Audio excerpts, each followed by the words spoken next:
جی اعوذ باللہ من الشیطان الرجیم، بسم اللہ الرحمن الرحیم۔ الحمدللہ، اللہ تعالیٰ کے فضل و کرم سے آج ایک ہفتے بعد ہم دوبارہ جمع ہوئے ہیں قرآن کلاس کے اندر، اور آج ہمارا جو موضوع ہے وہ سورہ نجم آج الحمدللہ ہماری یہ مکمل ہو جائے گی۔ 2 رکوع ہم اس کے پہلے مکمل کر چکے ہیں، تو آج ایک دو دوست کچھ نئے آئے ہیں تو میں اس کو ذرا سم اپ کر دیتا ہوں شروع کے 2 رکوع کے اندر۔ سورہ نجم، نجم سے مراد کیا ہے اپنا فراز بھائی؟ کسی کے ذہن میں؟ ستارہ، ٹھیک ہے، نجم سے مراد ہوتا ہے ستارہ۔ تو یہ جو ستارہ ہے، ستاروں کی قسم اللہ تعالیٰ نے قرآن مجید کے اندر بے شمار جگہوں پہ کھائی ہے۔ یہاں پر بھی اللہ تعالیٰ نے قرآن مجید کے اندر یہ جو صورت ہے، اس صورت کے اندر جو ہے یہ خطابت کا کمال ہے۔ کیا ہے؟ خطابت کا کمال ہے۔ اور نبی مہربان صلی اللہ علیہ وسلم کے اوپر یہ جو صورت ہے تقریباً کم و بیش 5 سال کے بعد، نبوت کے 5 سال کے بعد جو ہے یہ نازل کی گئی تھی۔ اور یہ صورت جو ہے چونکہ مشرکین مکہ جو ہے نبی مہربان صلی اللہ علیہ وسلم کو بہت تنگ کر رہے ہیں، تھوڑا سا ذہن میں لے کے آئیے، وہ بہت تنگ کر رہے ہیں اور بڑے ان کے پاس القابات لگا رہے ہیں۔ وہ کبھی کہتے ہیں ساحر ہے، کبھی کہتے ہیں جادوگر ہے، کبھی کہتے ہیں مجنون ہے، کبھی کہتے ہیں یہ عجیب قسم کی باتیں کرتے ہیں فرشتوں کی کہ فرشتہ لے کے آتا۔ تو اللہ تعالیٰ نے اس بات کو محسوس کیا کہ اب مشرکین مکہ کو جواب دے دیا جائے کہ یہ جتنا کچھ کلام یہ پیش کر رہا ہے، جو نبی محمد صلی اللہ علیہ وسلم جو پیش کر رہے ہیں، یہ جو ہے من و ان، وہ میری طرف سے جو ہے وہ پہنچایا جا رہا ہے ان کو۔ اور ایک بزرگ فرشتہ جبرائیل علیہ السلام جو ہے وہ اس کو میسنجر جو ہیں وہ ایک کلام کو لے کے آ رہے ہیں، ان کو پہنچا رہے ہیں۔ تو یہ جو سورہ نجم ہے، ستارے کی قسم کھا کر ہم یہ بس سرسری 2-4 منٹ کے اندر اس کو دیکھ لیتے ہیں۔ یہ قسم ہے ستارے کی، یعنی قسم کھا کر اللہ تعالیٰ نے کہا کہ میرا جو محبوب ہے نہ بھٹکا، تمہارا رفیق جو ہے نہ بھٹکا ہے نہ بہکا ہے، بلکہ اس کو ایک وہ اللہ پھر آگے فرمایا جا رہا ہے، کیونکہ وہ یہ کہتے تھے یہ بھٹک گیا ہے، یہ بہک گیا ہے، تو انہوں نے اللہ تعالیٰ نے قسم کھا کے قسم تارے کی جبکہ وہ غروب ہوا، قسم تارے کی کہ جبکہ وہ غروب ہوا تمہارا رفیق نہ بھٹکا ہے نہ بہکا ہے۔ اس کے بعد یہ کہا جا رہا ہے کہ وہ اپنی خواہش نفس سے نہیں بولتا، اور بلکہ اس سے ایک وحی ہے جو کہ نازل کی جاتی ہے۔ اور وہ جو وحی وہ کون لے کے آتا ہے؟ وہ جبرائیل علیہ السلام۔ اور جبرائیل کے حوالے سے ہم پہلے پڑھ چکے کہ جبرائیل علیہ السلام وہ بزرگ فرشتے تھے، وہ سب سے بڑے باس، سب سے بڑے جو فرشتے تھے کہ جو تمام فرشتوں کے سردار تھے کہ جو کہ وہی لے کے آتے تھے۔ اور ان کو نبی مہربان صلی اللہ علیہ وسلم نے ہم پہلے پڑھ چکے کہ 2 مرتبہ اپنی اصل حالت میں دیکھا۔ ایک جو چوتھی وحی سورہ مدثر کے موقع پر دیکھا کہ یا ایھا المدثر قم فانذر وربک فکبر وثیابک فطہر، کہ اس موقع پر جب اللہ کے نبی صلی اللہ علیہ وسلم نے دیکھا تو حضرت جبرائیل علیہ السلام زمین و آسمان کے درمیان ایک کرسی پہ بیٹھے ہوئے تھے، ان کے 600 بازو تھے یا 600 پر تھے کہ جو کہ زمین و آسمان کے درمیان محیط تھے۔ اور دوسرے موقع پر یہ یہاں ڈاکٹر اسرار صاحب نے بھی کہا ہے اور کچھ اور علماء کا اس میں اجماع ہے کہ وہ جو نبی مہربان صلی اللہ علیہ وسلم کو جو جبرائیل نظر آئے وہ معراج کے موقع پر نظر آئے، کہ جس کا تذکرہ آگے یہاں پر بھی بتایا جا رہا ہے کہ وہ زبردست قوت والے نے اس کو تعلیم دی اور بڑا صاحب حکمت۔ یہاں جو صاحب حکمت کا لفظ یہاں بتایا جا رہا ہے ذو مرۃ فاستویٰ، کہ جو بڑا صاحب حکمت ہے۔ کون صاحب حکمت ہے؟ کس کی بات ہو رہی ہے؟ جبرائیل علیہ السلام کی۔ وہ جو تعلیم دینے کے لیے آ رہا ہے، جس کو اللہ کے یہ دیکھیے میں نے اپنے بچوں کو ایک مثال دی۔ آپ نے ارطغرل ڈرامہ اگر کسی نے دیکھا ہوگا تو اس کے اندر ارطغرل کا ایک خاص سپہ سالار ہوتا ہے جس کو ترگت کہتے ہیں، ٹھیک ہے، ترگت جس کا نام تھا۔ تو ارطغرل جب بھی کوئی خاص ٹاسک دیتا تھا تو اس سپہ سالار کو دیتا تھا کہ وہ خاص جنگجو ہے، بڑا عقل مند رکھنے والا، بڑا بصیرت رکھنے والا اور بڑا طاقتور ہے۔ تو اللہ وہ کیا کرتا تھا، ارطغرل اس کو اسپیشل ٹاسک اس کو بھیجتا تھا۔ تو اللہ تعالیٰ نے بھی جو اسپیشل ٹاسک، اتنا بڑا کلام جو کہ نیچے نبی مہربان صلی اللہ علیہ وسلم پہنچانا تھا، 23 سال کے عرصے میں اللہ تعالیٰ نے ایک ایسے فرشتے کو، ہم نے یہ سن رکھا ہے کہ فرشتے جو ہے وہ in built in just like a robot ہوتے ہیں، ایسے ہی سن رکھا ہے، اور ان کے اندر جو ان بلٹ ان پروگرام ہے اس کے بغیر وہ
عرش پر لے کے جایا گیا جہاں اللہ تعالیٰ سے ملاقات ہوئی، اور وہ ملاقات کیسی تھی، اللہ تعالیٰ نے اپنی نشانیوں کا مشاہدہ کروایا. یہ سارا کا سارا ڈائلاگ ہمیں قرآن مجید کے اندر ملتے ہیں.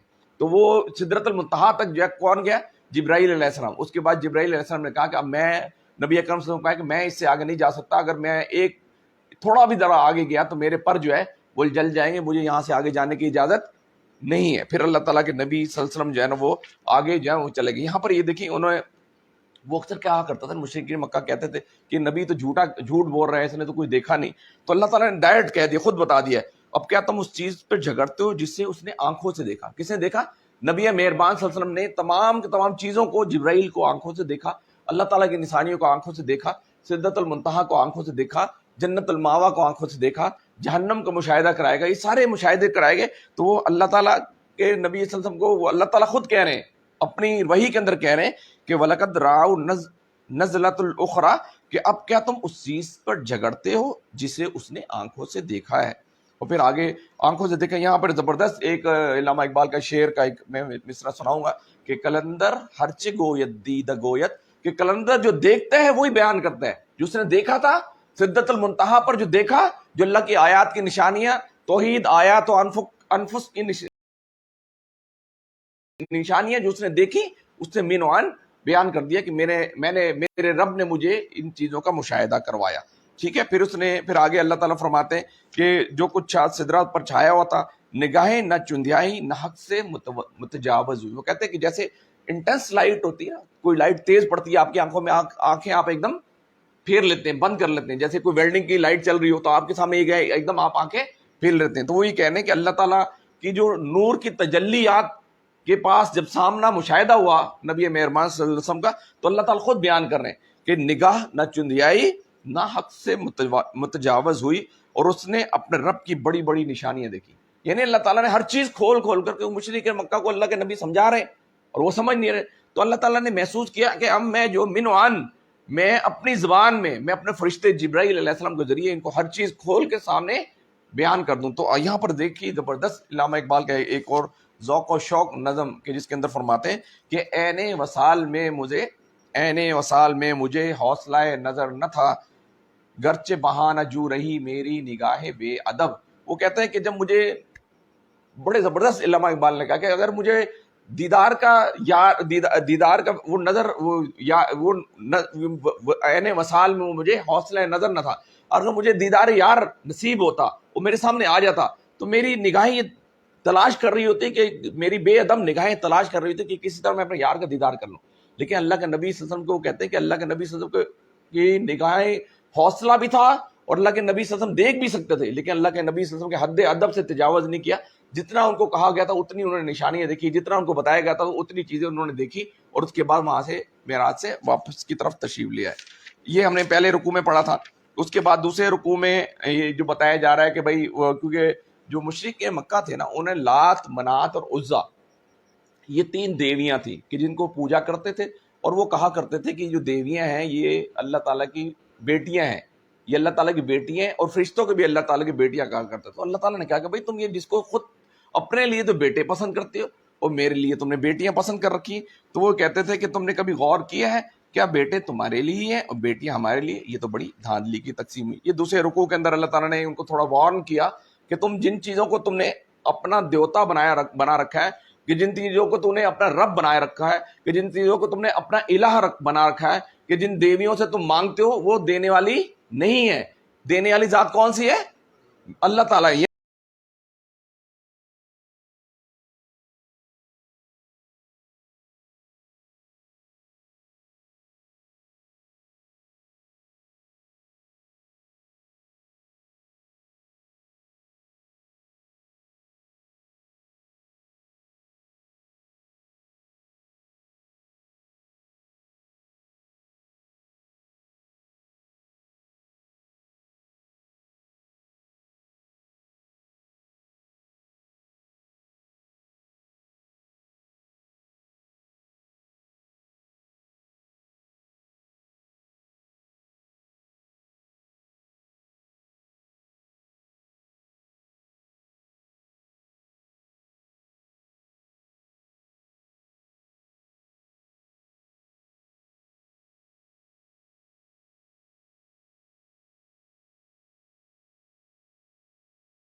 اس کے بعد رشوت جو ہے وہ حرام ہے. ایک ملازم سے پوچھے نا کہ بھائی تم رشوت کیوں لیتے ہو, وہ کہتا ہے جی دیکھو میرا تو گزارا, یعنی ہم نے جو کبیرہ گناہ ہیں ان کو اپنے لیے جائز قرار دے دیے. یہ ڈاکٹر اسرار صاحب نے بڑی خوبصورت بات کی. وہ کہتے ہیں جی ایک دم میں جا رہا تھا تو میں نے دیکھا کہ ایک ڈرائیور جس کے ساتھ میں گیا ایک پروگرام کے اندر جا رہا تھا, تو ڈرائیور جو تھا وہ ڈرائیور جو ہے وہ بڑا سوٹڈ بوٹڈ تھا, گاڑی ٹیکسی چلا رہا تھا. میں نے پوچھا ہاں بھائی تیل شیل تو چوری نہیں کرتے؟ ہاں کرتا ہوں, دھڑلے سے چوری کرتا ہوں میں, تیل جو ہے وہ دھڑلے سے چوری کرتا ہوں. میں کیوں کرتے ہو؟ ڈاکٹر صاحب میں یہ بتائیے کہ میری جو سیلری ہے وہ ہے 20,000. کتنی ہے؟ 20,000, اور میں رہتا ہوں لاہور میں. اب آپ مجھے بتائیں کہ میرا گھر کا کرایہ کتنا ہے, میرے بچوں نے اسکول بھی جانا ہے, میں نے کھانا پینا, 20,000 میں آپ مجھے بجٹ بنا دیں. انہوں نے کہا کہ ایک بتائیے کہ ڈاکٹر صاحب نے کہا یار ایک جو چھاڑی لگانے والا ہے وہ بھی تو سوٹ بوٹ پہن کے گاڑی چلا سکتا تھا نا, وہ مزدور بھی تو مزدوری چھوڑ کے یہ کر سکتا, لیکن اس نے اپنی عزت اس میں محسوس کری کہ میں حلال رزق کھاؤں گا, میں حلال رزق کھاؤں گا. اس نے مزدوری میں اپنی شان سمجھی.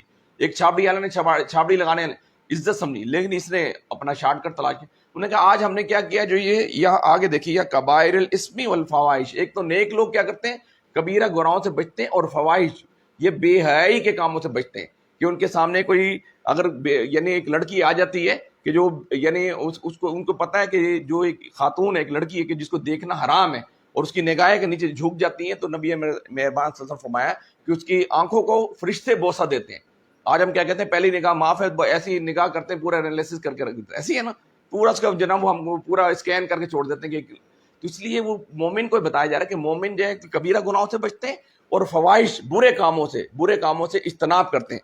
اس کے اوپر ہم نے پچھلی مرتبہ ڈیٹیل میں بات کر لی تھی, میں ذرا گلمس کے طور پر گزرتا چلے جا رہا ہوں. آگے بتایا جا رہا ہے کہ لمم, کہ وہ جو چھوٹے گناہ اگر ان سے ہو جائیں, اگر چھوٹے گناہ ہو جائے تو اللہ تعالیٰ بڑا غفور رحیم ہے, بڑا درگزر کرنے والا. چھوٹے گناہ کیا ہے کہ بھئی آج ہم نے کیا کیا, چھوٹے گناہ کو تو امپورٹنس دے دی. مسجد میں چلے جائے نا, آپ کی پہنچا نیچے نہیں, وہ کہے گا وہ پہنچا نیچے نہیں بھائی, نماز نہیں ہوگی, ٹوپی نہیں ہے, پکڑ کے زوری ٹوپی پہناتے ہیں, داڑھی چھوٹی, او اس کو آگے نہیں کرنا. چاہے جتنا مرضی بڑا عالم ہو, جتنا مرضی عقل و فہم رکھنے والا, اس کو آگے نہیں کریں گے, نہیں بابا داڑھی نہیں.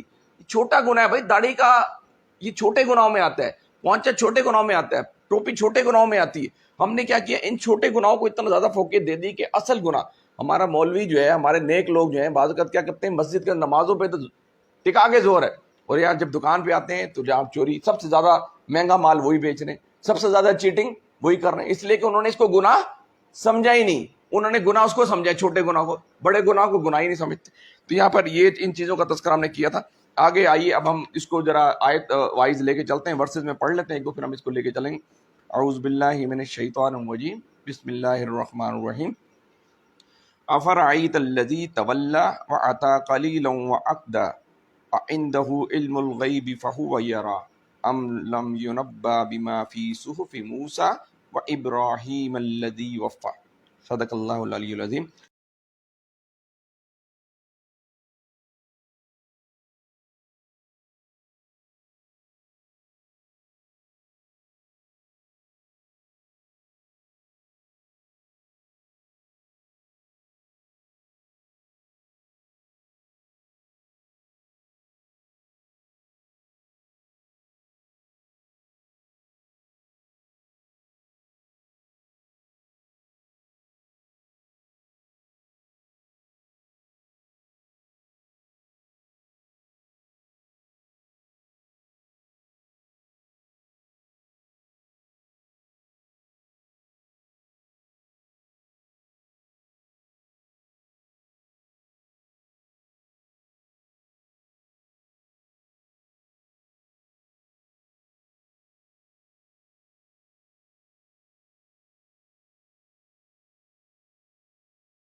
کہ جو ہے وہ دنیا سے ناپید ہوتے چلے گئے. اس وقت دنیا کے اندر کہیں بھی حضرت ابراہیم علیہ السلام کے صحیفے موجود نہیں ہیں، اور یہودی انہی صحیفوں کی تلاش میں ہیں. آپ نے بعض کا سنا ہوگا یہودی ایک صندوق کو سرچ کر رہے ہیں کہ جو کہ جس کے اندر انبیاء علیہ السلام کی باقیات پڑی ہوئی تھی، کیونکہ ابراہیم علیہ السلام وہ واحد نبی ہیں کہ جن کو عیسائی بھی اپنا نبی مانتے ہیں، جس کو یہودی بھی اپنا نبی مانتے ہیں، اور جس کو مسلمان بھی اپنا نبی مانتے ہیں. یہ واحد نبی ہیں جو کہ تینوں جو بڑے فرقے ہیں، تینوں جو بڑے مذاہب ہیں، مسلمان، یہودی اور عیسائی، وہ تینوں اس کے پیروکار ہیں، حضرت ابراہیم علیہ السلام کو مانتے ہیں. تو یہاں پر وہ کہتے ہیں کیا تمہیں کوئی خبر نہیں پہنچی جو موسیٰ علیہ السلام کے صحیفوں اور ابراہیم علیہ السلام کے صحیفوں میں بیان ہوئی ہے کہ جس نے وفا کا، دیکھیے وَإِبْرَاهِيمَ الَّذِي وَفَّى، کہ جس نے وفا کا حق ادا کر دیا. یعنی ابراہیم علیہ السلام کی جو داستان ہم نے سورہ ملک کے اندر ہی پڑھی تھی کہ بے شمار اس قربانیاں انہوں نے دی، کہ 80 90 سال 100 سال کی عمر میں ان کو اولاد ہوتی ہے، اولاد ہونے کے بعد حضرت اسماعیل علیہ السلام ان کو حکم آتا ہے کہ جا کے قربان کر دو، پھر ان کو ذبح کرنے لگتے ہیں تو ایک مینڈا آ جاتا ہے، دمبا آ جاتا ہے. پھر اس کے بعد زمزم کا واقعہ، ایک بہت بڑی تاریخ جو حضرت ابراہیم علیہ السلام کی ہمیں قرآن مجید کے اندر ملتی ہے کہ انہوں نے وفا کی جو ایکسٹریم تھی، اللہ سے وفا کی جو ایکسٹریم تھی، اللہ سے محبت کا جو ایک فائنل جو ڈیسٹینیشن تھی، یہ کلائمیکس تھا. یعنی حضرت ابراہیم علیہ السلام نے کلائمیکس کو اچیو کر کے دکھایا. بے خطر کود پڑا آتش نمرود میں عشق، عقل تھی محو تماشا لبے بام ابی. یعنی عقل نہیں مان رہی تھی کہ وہ کون سی آگ ہے کہ جس کے اندر ابراہیم 40 دن تک پڑا رہا، اس کو جلا نہیں سکی. یا کون نارا بردن سلام علی ابراہیم، اے نار، قرآن مجید کے اندر آ رہا ہے کہ اے نار، اے آگ سن، تو ٹھنڈی ہو جا، لیکن اتنی ٹھنڈی نہ ہونا کہ میرے ابراہیم کو سردی لگے، میرے ابراہیم کو ٹھنڈ لگ جائے. تو دیکھیے اللہ تعالیٰ نے انہوں نے اتنی محبت کا اظہار کیا، اتنی قربانیاں پیش کی، تو اللہ تعالیٰ نے بھی ان کی محبت کے اظہار میں آگ کو بھی ٹھنڈا ہونے کا حکم دے دیا، لیکن یہ بھی کہا کہ معتدل ہونا. آگے چلیے، آگے اللہ تعالیٰ فرماتے ہیں اللہ تزر وزرۃ اخری، یہ کہ کوئی بوجھ اٹھانے والا دوسرے کا بوجھ نہیں اٹھائے. اب قیامت والے دن وہ یہ کہتے تھے کہ یہ بوجھ، جیسے اس ولید بن مغیرہ کو کہا کہ میں تو تیرا بوجھ اٹھا لوں گا، کوئی مسئلہ نہیں، تو مجھے اتنے پیسے دے دے میں تیرا بوجھ اٹھا دوں گا. تو اللہ تعالیٰ نے اس کو کہا کہ یہ کوئی بوجھ اٹھانے والا دوسرے کا بوجھ نہیں اٹھائے گا. ہم نے ایک حدیث قدسی پڑھی تھی، آپ کو یاد ہوگا کہ میں نے سورہ فاتحہ کے اندر ایک حدیث قدسی آپ کو بتائی تھی. حدیث قدسی کیا ہوتی ہے تیمور بھائی؟ چلے میں آپ کو بتا، حدیث قدسی وہ ہوتی ہے کہ جو کہ حضرت جبرائیل علیہ السلام من و ان، یعنی وہ لے کے آتے ہیں، اللہ تعالیٰ کی طرف سے لے کے آتے ہیں حدیث، ایک بات، اور وہ اللہ کے نبی صلی اللہ علیہ وسلم کو بتاتے ہیں، لیکن وہ قرآن کا حصہ نہیں ہے، لیکن بات پوری ایز اٹ از کس کی ہے؟ اللہ تعالیٰ کی. اس کو کہتے ہیں حدیث قدسی. میں اس کے الفاظ سے آپ کے سامنے رکھتا ہوں. نبی مہربان صلی اللہ علیہ وسلم فرمایا کہ قیامت الدن لوگ اس طرح حاضر ہوں گے کہ تمہارے اور رب کے درمیان کوئی پردہ حائل نہ ہوگا، کوئی وکیل نہ ہوگا، کوئی شافع نہ ہوگا.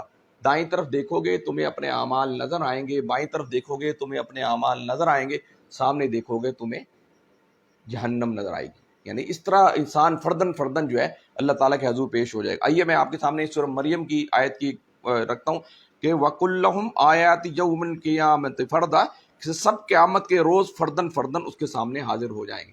یعنی قیامت والے دن کوئی باپ نہیں ہوگا، کوئی بیٹا نہیں ہوگا، کوئی بیوی نہیں، سب موجود ہوں گے رشتے، لیکن کوئی کسی کو نہیں پہچانے گا، کوئی کسی کو نہیں پہچانے. ہر کسی کو یہ فکر لاحق ہوگی کہ میں کس طرح بچ جاؤں، میں کس طرح جو ہے وہ اپنے رب کے جو یہ اعمال نامہ پیش کیا جا رہا ہے، یہ جو پروجیکٹر چلائے جا رہا ہے، ہر چیز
انسان کے لیے کچھ نہیں مگر وہ کہ جس کی اس نے صحیح کی. یہاں جو اس کی مولانا مودودی رحمۃ اللہ علیہ تین اصول نکالتے ہیں. ایک یہ کہ جو کچھ بھی پائے گا اس کا عمل وہ پائے, جو کچھ بھی کرے گا اس کا عمل پائے گا. دوسرا یہ کہ اس شخص کا عمل کا پھل دوسرا نہیں پا سکتا, یعنی جو اس نے کیا وہ پائے گا, اور جو اس کا پھل ہے وہ اسی کو ملنا. اور تیسرا یہ کہ کوئی شخص بھی صحیح کے بغیر کچھ عمل نہیں پا سکتا. جب تک وہ صحیح نہیں کرے گا, جب تک وہ جدوجہد نہیں کرے گا, جب تک وہ کوشش نہیں کرے گا, اس کی نہیں کرتا. یہاں پر جو معاشیات یعنی علم معاشیات کے جو لوگ ہیں انہوں نے اس کی انٹرپریٹیشن ایک یہ غلط کی. انہوں نے کہا جی ارن انکم, جو انسان کماتا ہے نا وہ اسی کا مستحق ہے, یعنی جو اس نے کمایا صرف وہی اسی کا مستحق ہے. جبکہ مولانا مودودی رحمۃ اللہ کہتے ہیں یہ اس کی غلط انٹرپریٹیشن ہے. اب یہ دیکھیے ایک وراثت کا قانون ہے جو کہ قرآن ہمیں بتاتا ہے. وراثت کا قانون ہے کہ ایک بچہ جو ہے جو پیدا ہوتا ہے اس کا والد کے پاس بہت ساری جائیداد ہے, وہ پیدا ہوتی ہے وارث کا مالک بن جاتا ہے. ٹھیک ہے, میں زکوٰۃ دیتا ہوں, اس نے اس کی تو کوئی جدوجہد نہیں کی. کوئی صحیح غریب بندہ ہے جس کو میں نے زکوٰۃ دی, اس نے تو اس کی کوئی صحیح نہیں کی, کوئی جستجو نہیں کی, لیکن وہ زکوٰۃ کا مستحق ہو گیا. میں نے صدقہ دیا اس کا مستحق ہو گیا. تو مولانا مودودی رحمۃ اللہ علیہ کہتے ہیں کہ یہاں پر یہ اس کا مطلب یہ ہے. اچھا, یہاں پر امام مالک رحمۃ اللہ علیہ اور امام شافعی رضی اللہ تعالیٰ ہمارے درمیان ایک یہ تصور غلط پھیل چکا ہے کہ ہم ایصال ثواب کے لیے کرتے ہیں نا کہ بھائی یہ فلانا فوت ہو گیا اور اس کے لیے یعنی یہ 5 قرآن مجید پڑھ کے اس کو بخش دیا, ایسے ہم سنتے ہیں نا, وہ کرتے بھی ہیں. لیکن نبی مہربان صلی اللہ علیہ وسلم کے زمانے کے اندر اس طرح کا کوئی کانسیپٹ موجود نہیں تھا. آئیے دیکھیے امام مالک اور امام شافعی رضی اللہ تعالیٰ عنہ کی میں آپ کے سامنے بات رکھتا ہوں. امام مالک فرماتے ہیں کہ بدنی عبادتیں مثلا نماز, روزہ اور تلاوت قرآن کا ثواب دوسرے کو نہیں پہنچ سکتا. نماز, روزہ اور تلاوت قرآن کا ثواب دوسرے کو نہیں پہنچ سکتا. اور مالی عبادتیں جیسے کہ صدقہ ہو گیا یا حج بدل ہو گیا, یہ اس کا ثواب جو وہ اس کو میت کو پہنچ سکتا ہے, یعنی جو اس دنیا سے جا چکا ہے اس کو پہنچ سکتا ہے. نبی مہربان صلی اللہ علیہ وسلم کے زمانے کے اندر یہ پہلے دستور تھا کہ ایک خاتون آئی, اس نے کہا جی میری والدہ جو ہے اس نے اتنے روزے وہ مانے ہوئے تھے کہ میں اتنے روزے رکھوں گی اگر یہ میرا کام ہو جائے گا, لیکن وہ فوت ہو گئی لیکن وہ روزے نہیں رکھ سکی, تو میں روزے رکھ سکتا ہوں. اللہ کے نبی صلی اللہ علیہ وسلم نے اجازت دے دی. اس طرح ایک اور خاتون آئی کہ میری والدہ نے اتنی نمازیں مانی ہوئی تھی, منت مانی ہوئی تھی, لیکن نمازیں اپنی زندگی کے اندر پڑھ نہیں سکی کہ بھائی اگر یہ ہوگا تو میں اتنی نفل نمازیں پڑھوں گا, تو کیا میں پڑھ سکتا ہوں. تو یہ ساری نبی اکرم صلی اللہ علیہ وسلم کے دور میں ان چیزوں کی اجازت تھی, لیکن نبی اکرم صلی اللہ علیہ وسلم کے دور کی اینڈ پہ یہ بتاتے ہیں کہ ابتدائی دور میں ان کی عبادات کی ان کی نیابت کی اجازت تھی, لیکن بعد میں ان چیزوں کا منع کر دیا گیا تھا کہ آپ نماز کا بدل نہیں کر سکتے. اور اچھا, یہاں پر ایک کانسیپٹ یہ پیدا ہوتا ہے کہ بھئی میں جو ایصال ثواب کے لیے اگر سپوز میں کر رہا ہوں, یہاں پر ایک بڑا زبردست یہاں مولانا مودودی رحمۃ اللہ نے کہا کہ میں سپوز کسی کو صدقہ دے رہا ہوں اور وہ شخص جو ہے وہ مجرم ہے, اللہ کے عدالت کے اندر وہ یعنی پہنچ چکا ہے اور اللہ تعالیٰ نے کی عدالت میں وہ مجرم ثابت ہو چکے. اب کیا میرا صدقہ جو ہے, اب کیا میری نفلی عبادات جو ہیں, اب کیا میں جو چیزیں اس کے نام پہ کر رہا ہوں وہ اس کو پہنچے گا نہیں پہنچے گا؟ تو مولانا مودودی نے اللہ کیا, کیونکہ وہ اللہ تعالیٰ کے دربار میں مجرم ڈکلیئر ہو چکا ہے, تو وہ صدقہ اس کو تو نہیں پہنچے گا, وہ اس کو ریورڈ ہو جاتا ہے, اس کا اجر جو ہے اسی شخص کو مل جاتا ہے کہ جس نے اس کے لیے صدقہ کیا تھا. سپوز میں ایک شخص کے لیے صدقہ کر رہا ہوں اور وہ شخص جو اللہ کے دربار میں مجرم ڈکلیئر ہو گیا, اللہ تعالیٰ نے کہا کہ بھائی یہ جہنمی ہے, اب اس کے ڈکلیئر کر دیے, اب میں اس کے لیے صدقہ بھی کر رہا ہوں, تو وہ واللہ عالم, اللہ تعالیٰ بہتر جانتا ہے کہ وہ صدقہ جو ہے ریورٹ ہو جاتا ہے, اسی شخص کو اس کا فائدہ ہوگا لیکن اس شخص کو نہیں ملے گا. یہ واللہ عالم, اللہ تعالیٰ بہتر جانتے ہیں. ٹھیک ہے, آگے ہم چلتے ہیں. وَأَنَّ سَعْيَهُ سَوْفَ يُرَىٰ, اور یہ کہ اس کی صحیح عنقریب دیکھی جائے گی. ہم قرآن مجید کے اندر سورۃ زلزال کے اندر ہم نے پڑھا ہے نا کہ فَمَن يَعْمَلْ مِثْقَالَ ذَرَّةٍ خَيْرًا يَرَىٰ فَمَن يَعْمَلْ مِثْقَالَ ذَرَّةٍ شَرًّا يَرَىٰ, کہ قیامت والے دن جس نے ذرہ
کہ تو اسے پیمانہ امروز و فردا سے نناب جاویداں پہ ہم دواں ہر دم جواں ہے زندگی. اس سورہ ملک کے اندر ہم ڈیٹیل میں پڑھ چکے ہیں تو ہم اس پہ ڈسکس نہیں کریں. اور یہ کہ اسی نے نر و مادہ کا جوڑا پیدا کیا اور ایک بوند سے جب وہ ٹپکائی جاتی ہے، اور یہ کہ دوسری زندگی بخشنا بھی اس کی ذمہ داری. اب یہاں پر ایک بڑا باریک نقطہ یہاں پر بیان کیا جا رہا ہے کہ دیکھیے اگر نیک لوگ ہیں نا، نیک لوگ اللہ تعالیٰ کی خاطر صبر بھی کرتے ہیں، نیک لوگ اللہ تعالیٰ کی خاطر اپنے نقصانات کو برداشت کرتے ہیں، نیک لوگ جو ہیں جائز خواہشات کو یہاں ترک کر دیتے ہیں اس لیے کہ وہ چاہتے ہیں کہ ان کا رب جو ہے انعامات دے اس آخرت کے اندر. اگر وہ آخرت نہ ہو، اگر وہ ڈے آف جج، اچھا یہ آخرت کا ایک لاجیکلی میں آپ کو بتاتا ہوں. ایک شخص ہے کہ جس نے 100 قتل کیے، جس نے 100 قتل کیے، اس دنیا کی عدالت اس کو کتنی دفعہ قتل کرے گی؟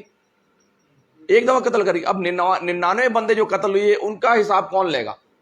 تو اس کا مطلب ہے کہ ہمارے ذہن بھی اس چیز کو یعنی اپیل کرتا ہے کوئی ایسی ڈے آف ججمنٹ ہونی چاہیے، کوئی ایسا انتظام ہونا چاہیے کہ جہاں جس بندے نے جتنا گناہ کیا اس کو اتنی اجر اتنی سزا ملے. تو آپ کا ذہن بھی اس چیز کو اپیل کرتا ہے، آپ کا ذہن بھی اس چیز کو یعنی ریکوائرڈ کرتا ہے کہ کوئی ایسی چیز ہونی چاہیے، کوئی ایسی جگہ ہونی چاہیے، کوئی ایسی ہستی ہونی چاہیے جو ہر چیز کا حساب کتاب برابر لے. ٹھیک ہے، تو یہاں پر اللہ تعالیٰ فرماتے ہیں کہ یہ اور یہ کہ جس نے دوسری زندگی بخشی، بخشنا بھی اس کی ذمہ داری ہے. اور یہ کہ اس نے غنی کیا اور جائیداد بخشی، یہ اللہ تعالیٰ فرما رہے ہیں. اور یہ کہ اس نے غنی کیا وَأَنَّ عَلَيْهِن نَشَاءَةَ الْأُخْرَى، اور یہ کہ اس نے غنی کیا. اب یہ غنی کے حوالے سے مختلف ہے کہ مال کے حوالے سے آپ کو غنی کر دیا، صحت کے حوالے سے آپ کو کوئی بیماری نہیں دی، اللہ تعالیٰ نے آپ کو غنی کر دیا کہ آپ کو کوئی بیماری نہیں ہے. پھر اللہ تعالیٰ نے آپ کو اولاد کے اندر غنی کر دی کہ آپ کی اولاد بے شمار ہے. پھر اللہ تعالیٰ نے آپ کو فکر سے غنی کر دیا کہ جتنا مرضی ارد گرد جنرل ٹینشن ہے، جتنی مرضی پریشانیاں ہیں، لیکن آپ کو فکر سے بالکل آزاد کر دیا، آپ کو غنی کر دیا، آپ کو کوئی فکر نہیں ہے. آپ کہتے ہیں یار میرے رب کا حکم ہے، میرے رب نے جو چاہا، میرے رب کی اذن سے ہر چیز ہو رہی ہے. آپ کو غنی کر دیا کہ آپ کو فکر ہی لاحق نہیں ہوتی. پھر یہ کہ آپ کو اللہ تعالیٰ کے تعلق کے حوالے سے فکر لاحق کر دی، آپ کو غنی کر دی کہ ہر وقت ہر آن آپ کو یہ فکر رہتی ہے کہ یار میرا رب کیا چاہتا ہے، میرے رب کا حکم کیا ہے، میرے رب کی منشا کیا ہے، میرے رب کی یہ اطاعت کیا ہے، میرے رب کا حکم کیا ہے. ہر وقت آپ کو اس حوالے سے فکر رہتی ہے، آپ کو غنی کر دیا. پھر آگے یہ کہ پھر آخرت کے حوالے سے غنی کر دی کہ آپ کو ہر وقت فکر رہتی ہے کہ یار ایک دن حساب کتاب ہونا ہے، ایک دن ڈے آف ججمنٹ ہونی ہے، ایک دن میرا ہر چیز سب کے سامنے کھول کے بیان کر دی جاتی کہ آپ کو غنی کر دیا، آپ کو سوچ، آپ کو فکر لاحق ہوگی. تو اللہ تعالیٰ یہاں فرماتے ہیں اور یہ کہ اس نے غنی کر دیا اور جائیداد بخشی، آپ کو بڑی بڑی جائیداد. اور یہ کہ وہ شعرا نامی، اور یہ کہ شعرا کا رب ہے. شعرا ایک ستارہ تھا کہ جس کی جو ہے نا وہ رومن لوگ جو ہے وہ پوجا کیا کرتے تھے. یہ سورج سے 23 گنا بڑا ہے، سورج سے 23 گنا بڑا ہے. اور یہ جو ہے نا زمین سے اس کا فاصلہ 8 نوری سال سے بھی زیادہ ہے. اور یہ زمین سے اب یہ زمین سے 23 گنا بڑا ہے لیکن دور ہے اس لیے چھوٹا نظر آتا ہے. اور مصر کے لوگ اس کی پوجا کیا کرتے تھے. عرب کے اندر کچھ قبائل تھے، قریش کے عرب کے اندر کچھ قبائل تھے جو کہ اس ستارے کی پوجا کیا کرتے تھے. اور یونان کے بھی کچھ لوگ جو ہے اس کے مختلف نام ہیں. سائرس اس کا نام ہے، میجوریس اس کا نام ہے، ڈاگ سٹار اس کا نام ہے، یہ مختلف نام ہے. کینس اس کا نام ہے، مختلف نام جو ہے ہمیں ملتے ہیں. تو اس کی پوجا وہ کیا کرتے. تو اللہ تعالیٰ نے فرمایا کہ جس کی تم پوجا کر رہے ہو، جس کی تم پرستش کر رہے ہو، جس سے تم مانگ رہے ہو، اس کا رب کون ہے؟ اللہ تعالیٰ. اور یہ کہ وہ شعرا نامی رب کا رب ہے. اور یہ کہ اس نے عاد اولا کو ہلاک کیا اور سمود کو ایسا مٹایا کہ اس میں سے کوئی کسی کو باقی نہ چھوڑا. اور اس سے پہلے قوم نوح کو تباہ کیا کیونکہ وہ تو ہی سخت غالیں اور سرکش لوگ اور اوندی کرنے والی بستیوں کو اٹھا کر پھینکا. بس ٹائم ختم ہو گیا، میں بس ترجمہ یہ 2-3 لائنوں کو پڑھ کے ہم اس کو وائنڈ اپ کر لیتے ہیں. پھر چھا دیا اس پر وہ کہ جو تم جانتے ہو. کیا چھا دیا؟ پس اے مخاطب اپنے رب کی کن کی نعمتوں میں تو شک کرے گا. یہاں ہم نے سورہ رحمان کے اندر پڑھا فَبِأَيِّ آلَاءِ رَبِّكُمَا تُكَذِّبَانِ، یہاں پر آیا فَبِأَيِّ آلَاءِ رَبِّكَ تَتَمَارَىٰ کہ پس اے مخاطب اپنے رب کی کن کی نعمتوں میں تو شک کرے گا. یہ ایک تنبیہ ہے پہلی آئی ہوئی تنبیہات میں سے، اور آنے والی گھڑی قریب آ لگی. اللہ کے سوا کوئی اس کو ہٹانے والا نہیں. اب کیا یہی وہ باتیں ہیں جن پر تم اظہار تعجب کرتے ہو، ہنستے ہو، روتے نہیں ہو اور گانا بجا کر انہیں ڈالتے. وہ کیا کرتے تھے کہ اللہ کے نبی صلی اللہ علیہ وسلم دعوت پیش کرتے تھے، وہ گانا بجاتے تھے تیز تیز ڈھول ڈمہ. کیسے آپ نے یہاں بھی اکثر دیکھا ہوگا کہ کسی چوک پہ کوئی محفل ہو رہی ہے نا، دین کی محفل ہو، تو باہر شرارتی لوگ آ جاتے ہیں گاڑی کے اندر فل اسپیکر کھول کے، جان بوجھ کے، تاکہ ان کی اس میں خلل پڑے، ان کو کوئی نیکی کی بات، کوئی دین کی بات کرنے نہ دے. تو جان بوجھ کے شور مچاتے تھے. مشرکین مکہ بھی یہی کرتے تھے. اللہ تعالیٰ کہتے ہیں کہ اب کیا یہی وہ باتیں ہیں جن پر تم اظہار تعجب کرتے ہو اور ہنستے ہو، روتے نہیں ہو. اور گانا بجا کر انہیں ٹالتے ہو، جھک جاؤ اللہ کے آگے اور بندگی بجا لاؤ۔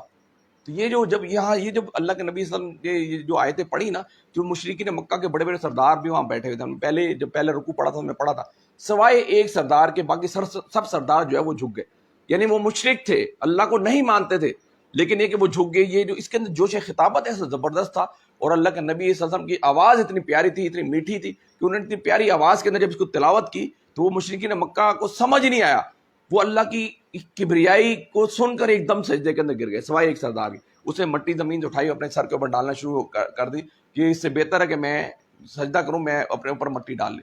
یہ جو ہے یہ بڑی خوبصورت صورت تھی اور بڑی جاندار صورت تھی کہ جس کی ہم نے آپ کے سامنے تلاوت بھی کی اور کوشش بھی کی کہ اس کو سمجھا جائے، چونکہ اب پچھلی 2 رکوع بہت بڑے ہیں اور یہ بہت بڑی صورت تھی، اس لیے کچھ ٹائم ہمارا 7-8 منٹ اس پہ لگ گئے۔ تو اللہ تعالیٰ دعا ہے کہ اللہ تعالیٰ ہمیں ان باتوں پر عمل کرنے کی اور قرآن مجید کو سمجھنے کی توفیق عطا فرمائے۔ اقول قولی ھذا استغفر اللہ لی ولکم ولسائر المسلمین۔